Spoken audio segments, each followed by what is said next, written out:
여러분 반갑습니다. 다니엘서 말씀 묵상 시간입니다. 교만은 패망의 선봉입니다. 세상에 변치 않는 진리 하나가 있습니다. 그것은 교만한 사람은 반드시 망한다는 사실입니다. 교만한 사람의 몇 가지 특징이 있습니다. 첫 번째는 자기가 제일 높은 줄 압니다. 자기 위에 어떤 사람도 없습니다. 심지어 신도 자기 위에 있다고 생각하지 않습니다. 왜냐하면 무신론자이기 때문입니다. 교만한 자의 특징은 어떤 사람도 자기 위에 있지 않고 어떤 신도 자기를 주관하지 못한다, 이렇게 생각을 합니다. 교만한 사람의 또 특징이 있는데, 이렇게 자기 잘난 맛에 살기 때문에 늘 허세와 방탕 속에서 자기 도취와 그리고 타락과 향락에 취해서 살아갑니다. 교만한 사람은 또한 역사의 교훈을 타산지석으로 삼지 않습니다. 여러분, 역사의 교훈이 무엇입니까? 과거에 잘된 일, 잘못된 일을 따져보아서 그렇게 좀 좋은 일들은 계승을 하고, 또 과오는 그것을 행하지 않도록 노력하는 것, 이것이 역사의 교훈 아닙니까? 그런데 교만한 사람들은 항상 나는 풍운하다, 그리고 나는 모든 일들을 다 감당할 수 있을 만큼의 능력이 있다, 그런 자신감이 뿜뿜하기 때문에 그 사람들은 역사를 중요하게 생각하지 않습니다. 여러분, 역사는 어떤 패턴이 있습니다. 잘못한 일에 대해서는 그 일이 어떻게 귀결되는지에 대한 그 패턴이 있는데, 분명히 그러한 역사적 이 어떤 과거가 있음에도 불구하고 그 길을 똑같이 걸어가면서도 나는 괜찮다고 자신감을 가지고 있습니다. 교만이지요. 교만한 사람은 하나님을 두려워하지 않습니다. 여러분, 하나님을 두려워하지 않는다, 이것은 지금 하나님의 살아계심을 인정하면서 그 앞에서 나는 하나님을 두려워하지 않는다, 이런 것보다는 사실은 하나님 자체, 신 자체를 인정하지 않습니다. 무신론적 배경을 가지고 살아가는 것입니다. 그렇기 때문에 분명히 신을 이야기하고 하나님을 얘기하지만은 그 마음속 깊은 곳에는 하나님이 어디 있어, 이런 생각을 가지기 때문에 결코 하나님 앞에서 경배자로서 엎드리지 않는 것입니다. 교만한 자의 마지막 결정적인 특징은 무엇이냐면, 이것이 가장 결정적 특징인데, 교만한 사람은 두려워하고 비겁합니다. 여러분, 하나님도 두려워하지 않을 정도 되면 강심장이라고 생각할 수 있죠. 하지만 그들은 무신론자일 뿐이지, 어떤 높은 권력에 있다 할지라도 그들 내면의 기저에 깔린 심리는 깊은 두려움과 공포와 불안감입니다. 그 속에서 어떻게 할 줄 몰라 합니다.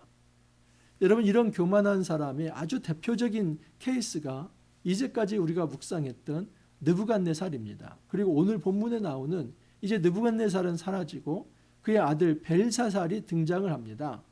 이 벨사살이 얼마나 교만한지, 그리고 그의 당대에 이제 바벨론이 망하게 됩니다. 이 바벨론이 왜 망할 수밖에 없었는지 오늘 말씀을 통해서 한번 살펴보고자 합니다. 하나님께서 어떻게 교만을 깨시고 하나님께서 어떻게 의롭게 심판하시는지를 한번 말씀을 통해서 잘 살펴보기를 원합니다. 오늘 저는 다니엘서 5장 1절에서 31절까지 이틀의 말씀을 좀 살펴보겠습니다. 첫 번째 생각해 볼 것은 무엇이냐면 벨사살의 교만입니다. 1절에서 4절까지인데 중간중간 한번 읽어드리겠습니다. 벨사살 왕이 그의 귀족 1000명을 위하여 큰 잔치를 베풀고 그의 부친 느부갓네살이 예루살렘 성전에서 탈취하여 온 금은 그릇을 가져오라고 명하였으니 왕과 귀족들과 왕후들과 후궁들이 다 그것으로 마시려 함이었더라. 그들의 술을 마시고는 그 금은 구리, 쇠, 나무, 돌로 만든 신들을 찬양하니라. 1절에 4절을 제가 중간중간 듬성듬성 읽어드렸습니다. 핵심은 이것입니다. 이 벨사살이라고 하는 사람이 예루살렘 성전에서 가져온 그 금, 은 그릇을 가지고 술잔을 삼았다는 것입니다. 여러분, 성전 안에 있는 모든 기물은 성물입니다. 그것은 거룩한 기물이기 때문에 함부로 인간이 거기에다가 술잔으로 만들어서 술을 받아 마실 수 없습니다. 이것은 여러분, 하나님을 능멸하는 것입니다. 이 성전에 대한 모독이고 하나님에 대한 모독이며 그리고 모든 이런 여호와 신앙에 대한 능멸 행위입니다. 근데 이것을 정말 어떤 이제 두려움도 없이 한다는 것은 그만큼 이 사람이 교만하다는 것입니다. 자기 위에 어떤 존재도 없고, 그리고 하나님께서 이 일에 대해서 얼마나 붕괴하실지 한 번도 생각하지 않습니다. 왜냐하면 하나님 자체를 인정하지 않기 때문입니다. 또 한번 보십시오. 결정적으로 그 금은 구리, 쇠, 나무, 돌로 만든 신들을 찬양하니라. 우상 숭배 행위이죠. 여호와 하나님 앞에서 하나님을 인정하지 않고 오히려 그 신들 앞에서 그것들을 붙들면서 그거 있으면 살겠다고 하며 찬양을 합니다. 이전에도 말씀을 드렸지만 이 우상 체계는 이데올로기입니다.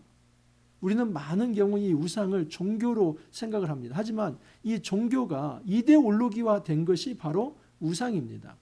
하나님이 아닌 것을 하나님이라고 그렇게 더 씌우고, 그 허상을 많은 사람들이 좋다 하면은 정말 그것이 신처럼 느껴지는 것입니다. 이거 다 이데올로기이고 사상입니다.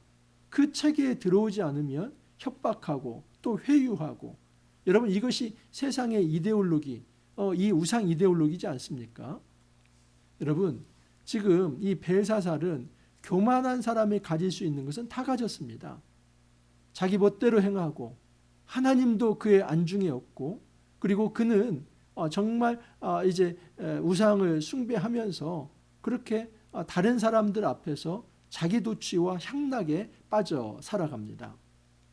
우리 하나님께서는 이런 교만한 자를 결코 방관하지 않고 방치하지 않습니다. 우리가 한 가지 생각해야 할 것은 뭐냐면 시간 문제라는 거. 교만한 사람이 꺾이는 것은 시간 문제입니다. 역사 이래로 여러분 교만한 사람이 패하지 않은 것은 한 번도 없었습니다. 왜냐하면 하나님께서 그 교만을 그냥 방치하지 않기 때문입니다. 우리가 잘 기억해야 할 것, 이 세상에 존재하는 어떤 독재자들, 그리고 어떤 폭력을 행하는 사람들, 영원할 것 같지만 역사를 한번 보십시오. 모든 교만한 사람을 하나님께서 깨뜨리셨습니다.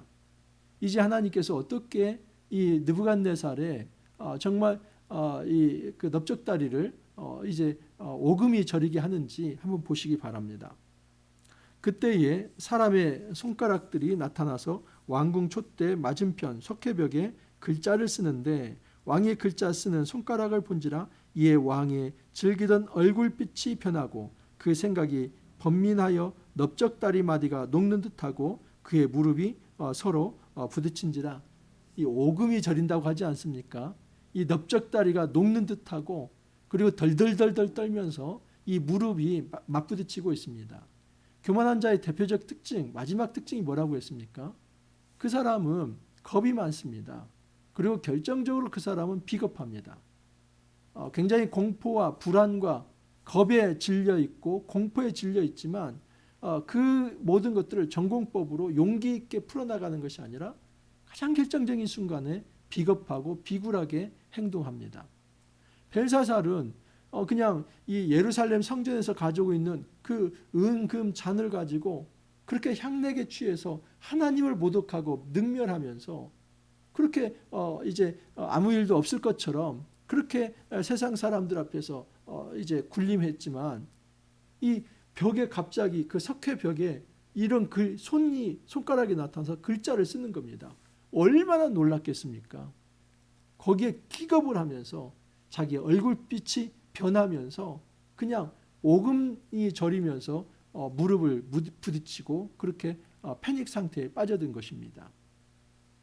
우리는 교만한 사람이 그 권력의 높은 정점에서 영원할 것 같지만은 그냥 하나님께서 한번 나타나셔서 어떤 사인을 주시면 거기에 그냥 오금이 저리면서 아무것도 못하는 존재, 그런 한계 많은 존재다 하는 것을 알 수 있습니다.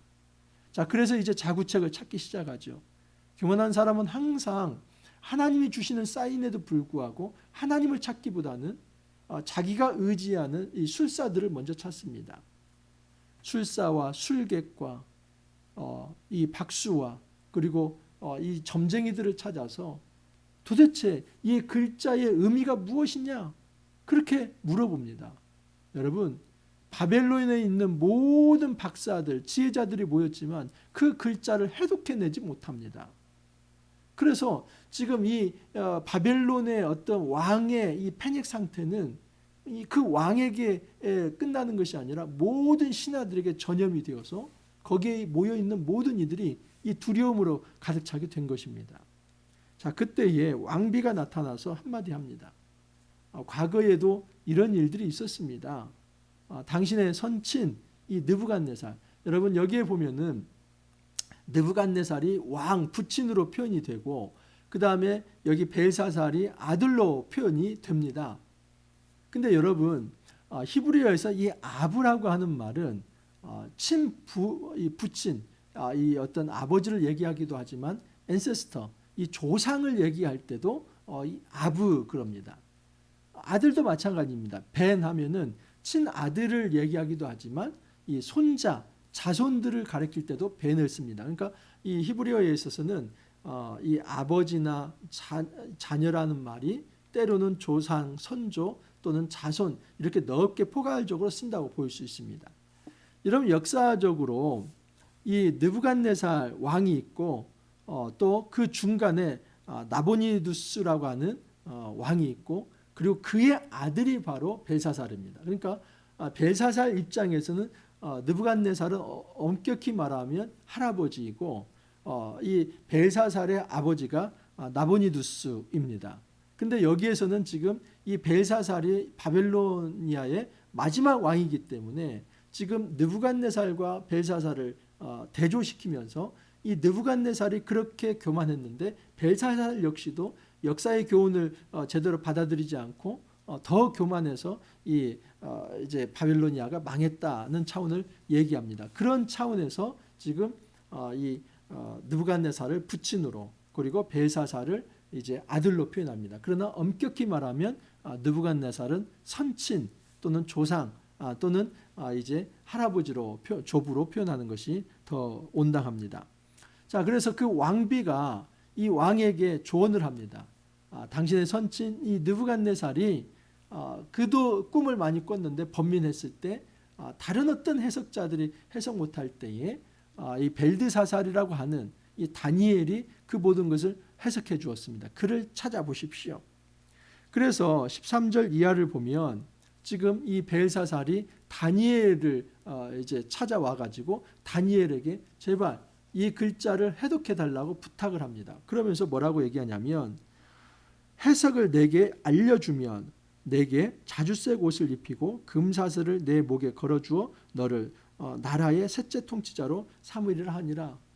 권력에 대한 약속이죠. 셋째 통치자, 한마디로 말하면 왕, 그 다음 이 넘버 3가 되게 해주겠다는 것입니다.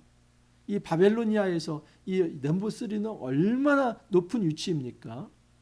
또 하나는 이 자주색 옷을 입게 하고 내 목에 이제 금사슬을 이게 두르게 하겠다. 이것은 많은 재물을 주겠다는 것입니다. 여러분 이 재물과 권력에 대한 유혹 대단하죠. 근데 거기에 대해서 지금 이 다니엘은 이렇게 단호하게 거절을 합니다. 참 멋있습니다.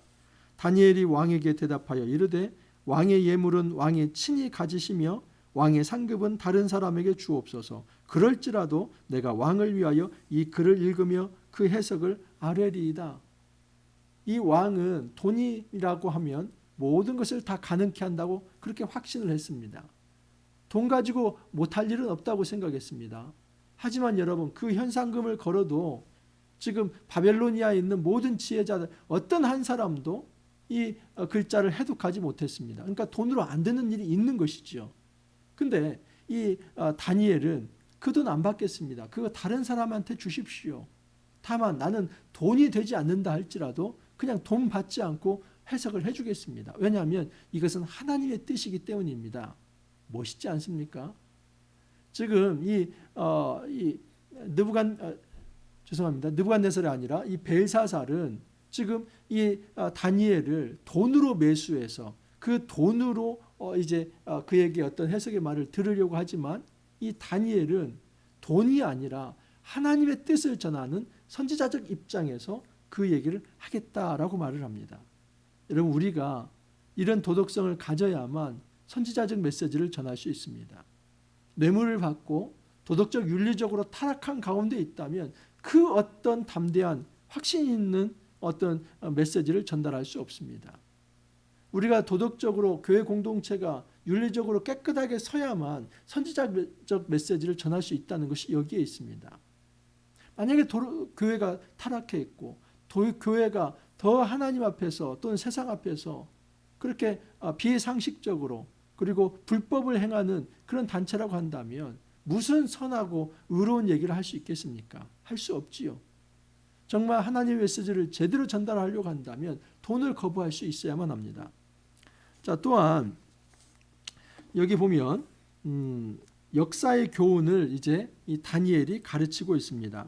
18절에서 이제 21절을 보면 어떤 역사의 교훈을 다니엘이 가르치냐면 벨사살 왕이여 당신의 선친 느부갓네살이 마찬가지로 교만했던 사람입니다. 20절을 보면 그가 마음이 높아지며 뜻이 완악하여 교만을 행함으로 그의 왕위가 패한 바 되며 그의 영광을 빼앗기고 이렇게 얘기하면서 당신의 선친 이 느부갓네살도 굉장히 교만했습니다.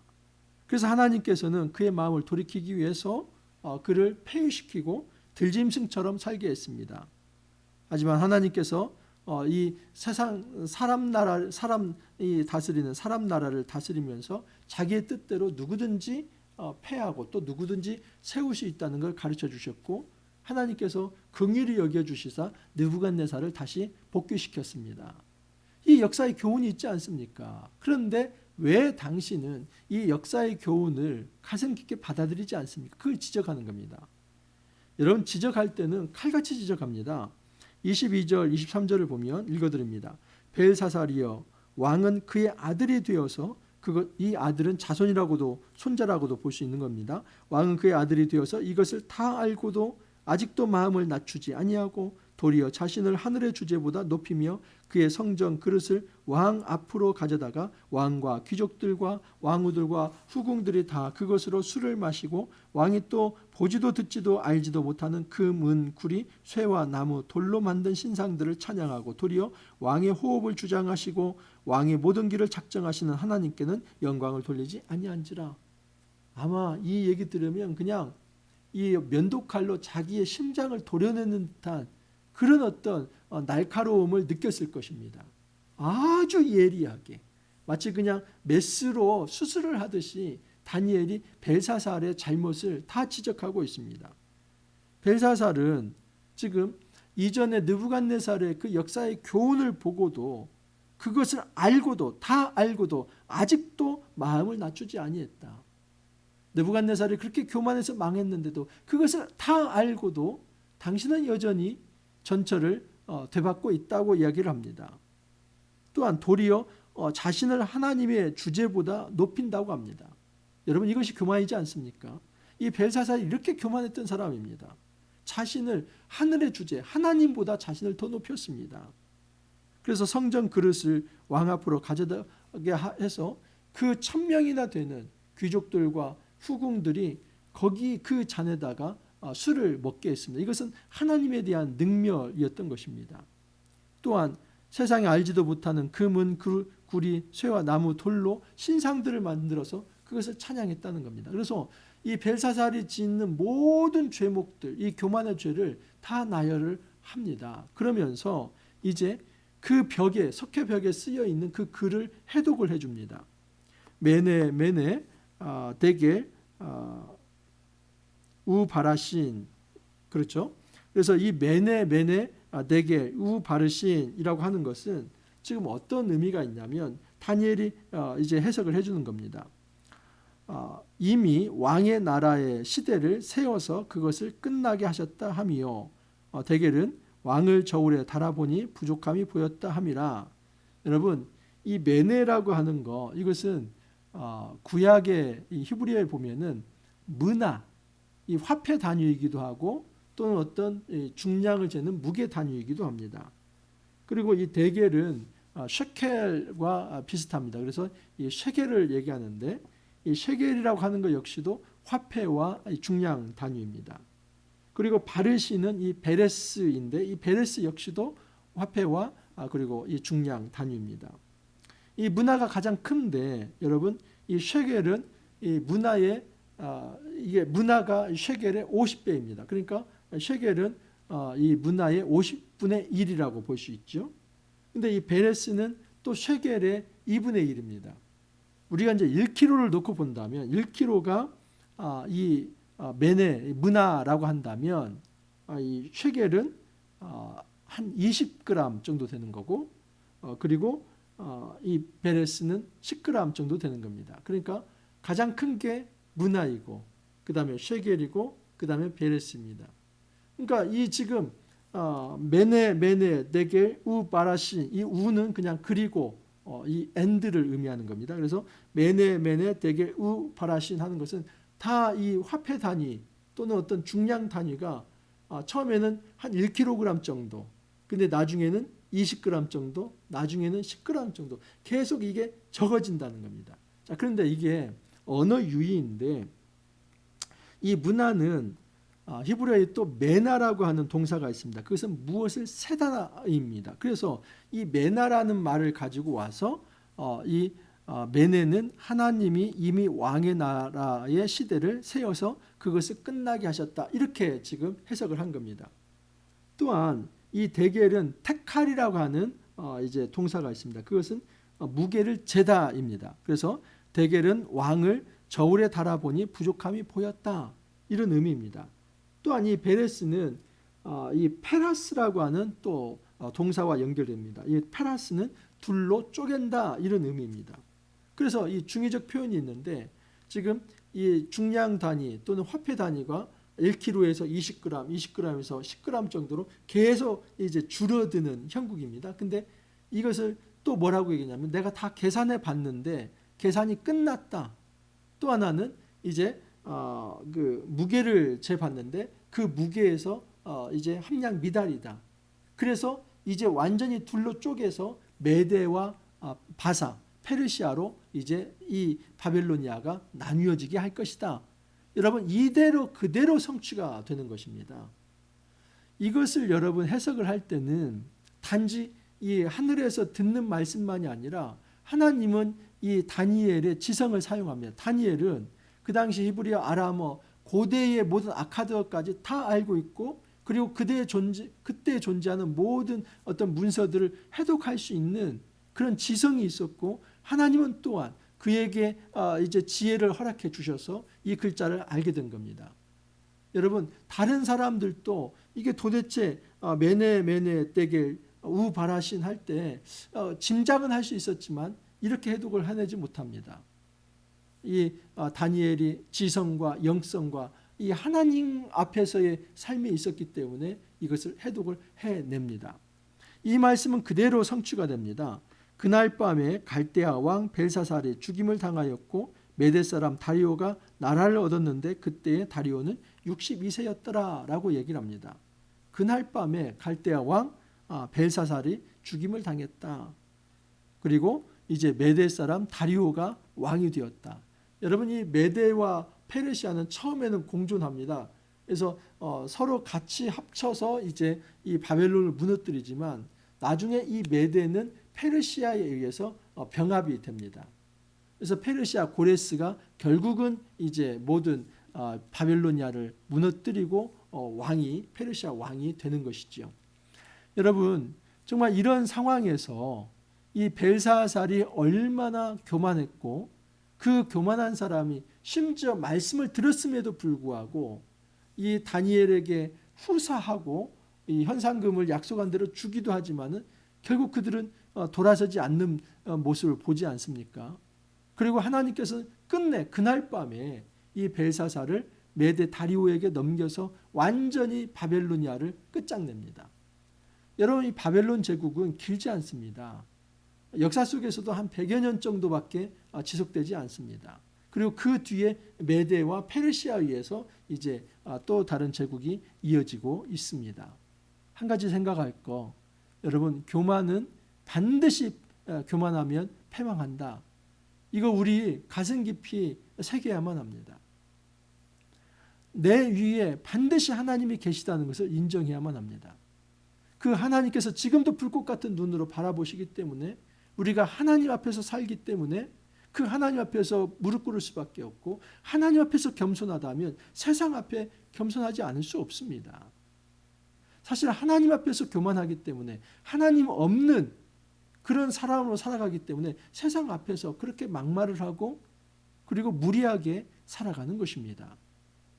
여러분, 이 땅에서 하나님께서 반드시 교만한 자는 패하신다는 것을 기억하면서 우리가 교만한 백성이 아니라 겸손한 하나님의 백성이 되어서 오직 주를 앙망하며 주의 말씀의 통치를 받으며 주님의 영광을 드러내는 그 겸허한 삶을 우리가 함께 살아갈 수 있기를 간절히 소망합니다. 이렇게 기도합니다. 교만한 자를 패하시고 또 겸손한 자를 다시 높여주시는 우리 하나님을 우리가 말씀을 통해서 묵상하게 되었습니다. 우리의 삶 속에서 혹여라도 내가 가지고 있는 작은 힘을 이제 자랑하면서 하나님 노릇하거나 왕 노릇하지 않게 하옵소서. 우리가 가지고 있는 어떤 지혜와 능력이 있다면 그 모든 것이 하늘로부터 왔다는 것을 인정하며 모든 삶의 순간에 겸허하게 하나님의 영광을 드러내며 주님께 영광을 돌리는 그 귀하고 거룩한 삶, 경건한 삶 살아갈 수 있도록 은혜를 더하여 주옵소서. 주님 감사하옵고 예수님 이름으로 기도하옵나이다. 아멘. 이번 한 주도 훌쩍 지나갔습니다. 다른 어느 때보다도 우리가 이 사회를 위해서 함께 기도할 때입니다. 사회에 어려움을 당하신 분들을 위해서 품고 우리가 위로하며 또 기도했으면 하고 또 이 사회가 속히 바른 질서를 회복해 나갈 수 있도록 함께 기도했으면 합니다. 여러분 주말 잘 보내시고 또 월요일 찾아뵙도록 하겠습니다. 감사합니다.